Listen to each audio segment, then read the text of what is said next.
এখন শোনাচ্ছি ১৬ আনাই মিছে, সুকুমার রায়।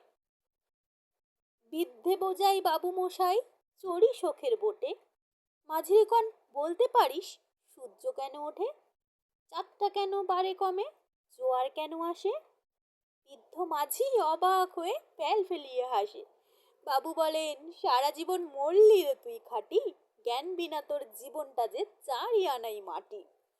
খানিক বাদে কহেন বাবু, বলতো দেখি ভেবে, নদীর ধারা কেমনে আসে পাহাড় থেকে নেবে? বলতো কেন লবণ পোড়া, সাগর ভরা পানি?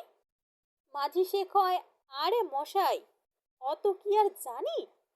বাবু বলেন, এই বয়সে জানিস নেও তা কি? জীবনটা তোর নেহাত খেলো ৮ আনাই ফাঁকি। আবার ভেবে কহেন বাবু, বল তো ওরে বুড়ো, কেন এমন নীল দেখা যায় আকাশের ওই চূড়ো? বল তো দেখি সূর্য চাঁদের গ্রহণ লাগে কেন? বৃদ্ধ বলে, আমায় কেন লজ্জা দিচ্ছেন হেন? বাবু বলেন, বলবো কি আর বলবো তোরে কিতা, দেখছি এখন জীবনটা তোর ১২ আনাই বৃথা। খানিক বাদে ঝড় উঠেছে, ঢেউ উঠেছে ফুলে। বাবু দেখেন নৌকাখানি ডুবলো বুঝি দুলে।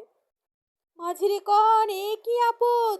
ওরে ভাই মাঝি, ডুবলো নাকি নৌকো এবার? মরবো নাকি আজি? মাঝি শুধায়, সাঁতার জানো? মাথা নাড়েন বাবু। মূর্খ মাঝি বলে, মশাই এখন কেন কাবু? বাঁচলে শেষে আমার কথা হিসেব করো পিছে, তোমার দেখি জীবনখানা ১৬ আনাই মিছে। নমস্কার।